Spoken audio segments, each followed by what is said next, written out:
10:17 de la mañana estamos escuchando El Disfraz de Cidernova. Cuando estaba Candela a mi lado me ayudaba un poco con los nombres de los temas. Y yo vi el programa. Me parece que te vamos a pedir que hagas lo mismo, Agustín. Bueno. Si te querés ganar este lugar, esta silla, no ojo. No se vayan nunca, tipo, porque esto vuelve, en noviembre me voy de vacaciones. Claro, si vos tenés un viaje fuerte para acá. Es cierto. Vamos a ver si volvés el año que viene. Igual me inquieta saber qué reemplazante vas a buscar. Eso me... No puedes elegir el mismo que elegí yo. No lo elegiría nunca. O sea, realmente ni siquiera tengo problema de decir el nombre. No lo quiero decir porque genera como cosa, pero no lo elegiría nunca. Me miran del otro lado diciendo no te pases. No des nombre. Pero no lo elegiría jamás. Bueno, cambiamos de tema. Estábamos hablando recién del dólar, ¿no? El dólar que esta semana, en realidad a partir del viernes pasado, empezó a tomar impulso. Y que ese impulso coincide con el cambio de mes, con varios factores estacionales. Por un lado, cobro de aguinaldo, hay más pesos en la calle. Cuando hay más pesos en la calle, hay más probabilidad de que vayan al dólar. Por otro lado, se terminó, o sea, el gobierno subió las retenciones de la soja y del maíz. Y entonces hubo a fin de mes, a fin de junio, muchas liquidaciones del campo, del agro. Eso lo que va a generar es que en los próximos días de julio, más o menos hasta el 22 de julio, haya mucha oferta de dólares en la plaza. Pero luego del 22 de julio, que esa oferta disminuya brutalmente. ¿Qué pasó? Arrancó la semana y arrancó el dólar tomando envión, subió 30 pesos entre el lunes y entre el miércoles. Y cuando el dólar toma envión en la Argentina, no solo es noticia, sino que muchos se preocupan. Para entender un poco por qué sucedió eso y qué puede suceder en los próximos días, estamos en comunicación con Claudio Caprarulo. Claudio es economista, director de Analítica. Buenos días, Claudio, ¿cómo estás? Te saludan Agustín y Leandro. ¿Qué tal? ¿Cómo están? Muy buenos días. Muy bien. Claudio, te quería preguntar básicamente a qué adjudicás vos este pequeño salto del dólar. Ayer vimos que se frenó. Vamos a ver qué sucede hoy viernes. Bueno, a ver, como vos decías, hay cuestiones estacionales, ¿no? Nosotros ahora lo que estamos viendo es el resultado más adelante, en los próximos meses, cuando haga las publicaciones del Banco Central, vamos a terminar de entender cómo se dio esta oferta y esta demanda. Como señalaban, el salto más grande lo tuvimos el miércoles, que fue casi 2,5%, llegó a 1.231 el tipo de cambio oficial mayorista, a pesar de que ese mismo día hubo una liquidación de casi 500 millones de dólares de parte del agro. O sea, fue bueno, o sea, hubo un aumento en la oferta. Puede estar jugando en estos primeros días en contra factores estacionales, pero también recordemos que la semana pasada hubo una publicación del JP Morgan advirtiendo sobre los riesgos que divisaba la economía argentina hacia adelante y recomendando a sus inversores salir del carry trade de la Argentina y esperar a ver qué pasaba después de octubre. Entonces quizás también en los primeros días lo que vimos fue una mayor demanda de dólares de algunos individuos que a partir de eso se asustaron o proyectaron que el tipo de cambio iba a tener que subir más de lo que estaban esperando y reaccionaron. Falta todavía para saber. Me parece que de todas formas, más allá del análisis de estos días, lo que tenemos que pensar es que históricamente la Argentina el segundo semestre es siempre más riesgoso en términos cambiarios porque dependemos, y ese es uno de los problemas estructurales que tenemos, dependemos principalmente de la oferta de dólares que hace el agro por cuestiones estacionales de su liquidación de exportaciones. Entre julio y sobre todo entre julio y octubre tenemos una mayor caída, ¿no?, en la liquidación de dólares, y eso va a generar ruido, sobre todo en un esquema que dejamos de tener un tipo de cambio fijo, tenemos bandas cambiarias en un contexto donde las reservas internacionales netas siguen siendo negativas, que la demanda de dólares, por el contrario, no va a mermar, sino que va a seguir creciendo, y eso va a hacer que empecemos a ver más movimientos, una mayor variabilidad dentro de las bandas. El éxito para el gobierno me parece que va a estar que se mantenga dentro de la banda cambiaria y sobre todo más exitoso será aún si logra que, como vino siendo a partir de abril, se quede dentro del centro, más allá de que las expectativas oficiales siempre buscaban guiar al mercado y generar al menos en lo que se expresaba verbalmente, de que debería ir al piso de la banda. Hola Claudio, ¿cómo estás? Buen día, te saluda Agustín, gracias por estar con nosotros. El gobierno tiene una mirada, o realizó un planteo, incluso lo dijo Caputo también en una presentación que dijo esta semana, que es, bueno, en 1200 nos decía que estaba atrasado, que Argentina estaba caro. De hecho, tengo un compañero que volvió del exterior y dice, bueno, Argentina está realmente caro en comparación a precios incluso europeos, que siempre fue al revés. Y ahora que salta a 1230 nos dice está todo por explotar, como no hay nada que venga bien del otro lado, siempre es como el análisis negativo. Y restándole un poco de importancia, no digo que no viéndolo, pero como diciendo, bueno, no es... por lo menos no es preocupante. ¿Vos considerás que hay una preocupación con este salto que se dio o que, bueno, está dentro de esto y como decías recién, el gobierno plantea un esquema de bandas y mientras esté dentro de esas bandas está dentro de las reglas de juego? Sí, a ver, hay varias maneras de analizarlo. Por un lado, claramente, a ver, esto no va en línea con lo que uno diría que esperaba el gobierno, porque repito, ellos lo que te decían es, mirá, el dólar tiene que converger a la banda inferior, yo voy a comprar dólares. Es más, yo me acuerdo meses antes todavía de que el gobierno cambie el régimen cambiario, había comunicadores del gobierno que te decían que el tipo de cambio en términos nominales iba a caer, ¿no? Yo miraba los números y decía, bueno, es casi imposible. Bueno, finalmente, obviamente, no sucedió. Entonces, si uno mira las expectativas del gobierno, dice, bueno, obviamente hay cosas que no están saliendo de acuerdo al plan, como ellos señalaban. Ahora, por otro lado, yo coincido con lo que vos decís. Yo era uno de los economistas que venía señalando que tenés un problema de atraso cambiario, que eso te genera problemas cuando uno piensa en la sostenibilidad del modelo, y me parece que esta corrección cambiaria, que hasta ahora vimos, la verdad fue baja, porque más allá del salto que tuviste en abril, perdón, el 2 de julio no fue tampoco un salto muy grande. Me parece que es lógica y en un punto está bien, es parte de la corrección que hay que ir haciendo. Obviamente después, y ahí donde yo considero que hay que poner un poco más el ojo estoy un poco más preocupado, es lo que sigue pasando con la economía real. Y obviamente este aumento en el tipo de cambio que te puede generar mayor sostenibilidad en el modelo, también en el corto te puede generar más problemas en la economía real. Pero que hay que matizarlo, porque la realidad es que lo que estamos viendo, y sobre todo a partir de la devaluación fuerte que hubo en abril, es que el pass-through, o sea, el pase del aumento del tipo de cambio oficial a los precios, fue más bajo que en otros contextos. Más allá, eso tiene una explicación a distintos determinantes, pero quiero hacer otro punto.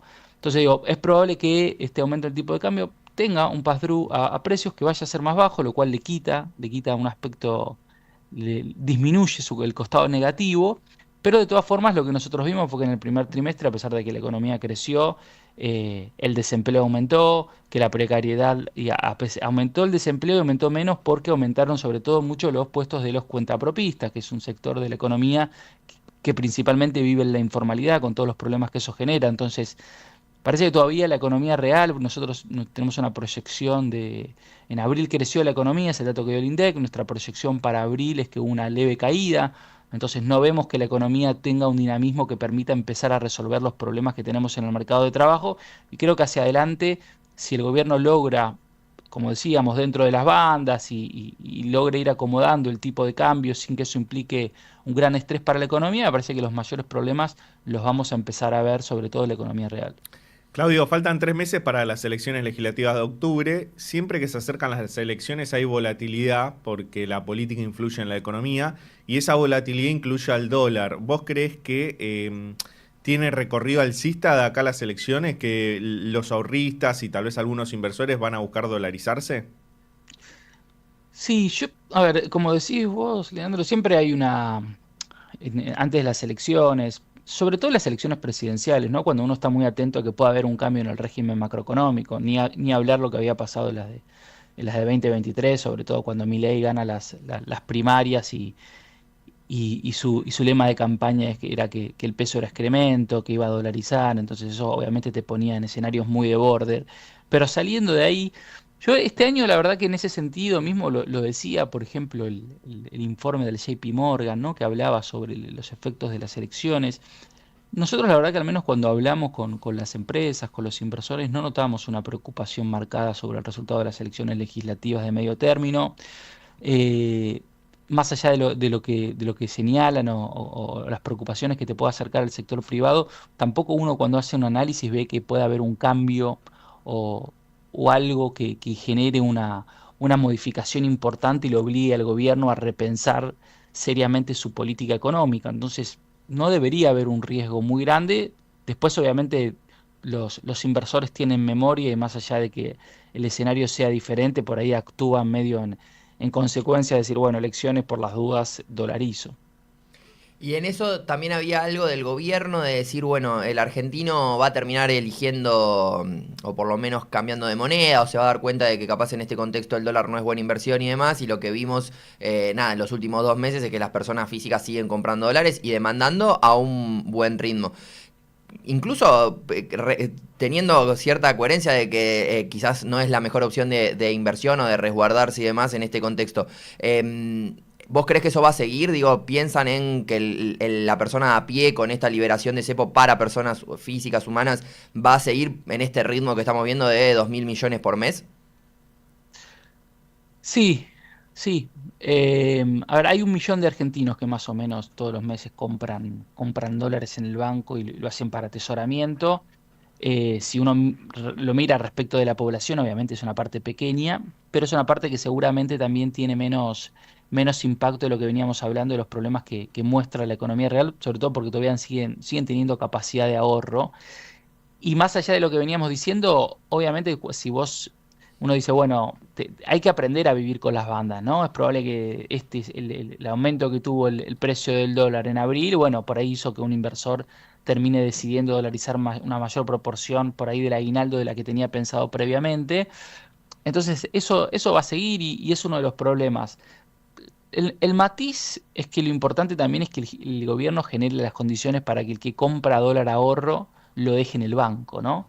Creo que ahí también uno de los problemas sí más marcados sigue siendo el turismo, ¿no? Porque la gente también compra dólares a través de lo que le decimos la FAE para pagar la tarjeta de crédito de los viajes al exterior, o mismo, por ejemplo, está aumentando mucho las compras por courier. Bueno, ahí sí, porque los dólares terminan saliendo del sistema, se terminan yendo de la Argentina. Por el contrario, por ahí si una persona compra dólar ahorro y después compra una obligación negociable de alguna empresa que se siguen emitiendo, y me parece que sigue siendo una buena opción de ahorro, bueno, esos dólares vuelven a ingresar al circuito, vuelven a impactar, entonces en un punto es menos negativo que lo otro. También recordemos que estamos acostumbrados a una economía muy volátil y para que la gente empiece a decir, bueno, dejo de mirar el dólar, eh, falta mucho tiempo y también no solo falta mucho tiempo por una cuestión en un punto hasta de los incentivos, sino también porque la economía todavía sigue siendo muy frágil y de vuelta. Los problemas que venimos señalando hace unos meses siguen presentes, ¿no? Digo, el frente cambiario sigue siendo complejo, hay cosas, hay ciertos aspectos del programa económico del gobierno que no son tan sostenibles, entonces tampoco hay razones para que uno diga, bueno, hay un cambio de incentivos que hace que la dolarización no tenga ningún tipo de sentido. Estamos hablando con Claudio Caprarulo, economista, director de la consultora analítica. Claudio, muchísimas gracias por esta conversación, que tengas un buen fin de semana. Ha sido un gusto, que estén muy bien. Hasta luego. Hasta luego. Muchas gracias. Interesante la mirada de Claudio, porque es un tema a seguir el dólar, ¿no? Y no solo la cotización, sino cuántos dólares se compran por mes, como remarcaba Agustín, son más de 2.000 millones de dólares por mes en promedio, y cómo impacta eso en las reservas y en los depósitos, ¿no? Son las variables que los economistas de la Citi están analizando. En la semana desde Analítica publicaron un tuit muy interesante del tema del Corrier, que es esto de importaciones, si querés, personales, digamos, que viene, que está aumentando en los primeros 5 meses del año, ya superó todo 2024 en esto de importaciones. Y te tiro un dato, nada, que esto de importaciones y demás. Estamos al borde de superar el récord de patentamiento histórico anual a mitad de año de Ferraris en el país. Digo, de gente trayéndose Ferraris con todo esto de las importaciones y demás. Estamos tipo al borde, realmente se va a terminar superando porque ya están los números. Digo, hay algo ahí. Cuando decís al borde de superar números, ¿cuántas Ferraris por año El récord de patentamiento fue en 2014 con 7 y en los primeros 5 meses del año se patentaron 6. Wow. Solo de Ferrari. Después, si querés, hay otros autos de lujo, ¿no? Digo, yo pongo Ferrari que es llamativo.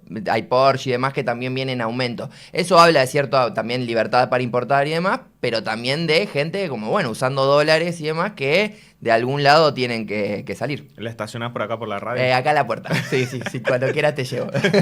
Vamos una tanda y seguimos con más Alerta en la City. Todo lo que necesitas saber sobre finanzas, economía, innovación tecnológica y la industria fintech en Argentina y Latinoamérica lo encontrás en Alerta en la City. Así, sin vueltas. Alerta en la City. Por LED.fm.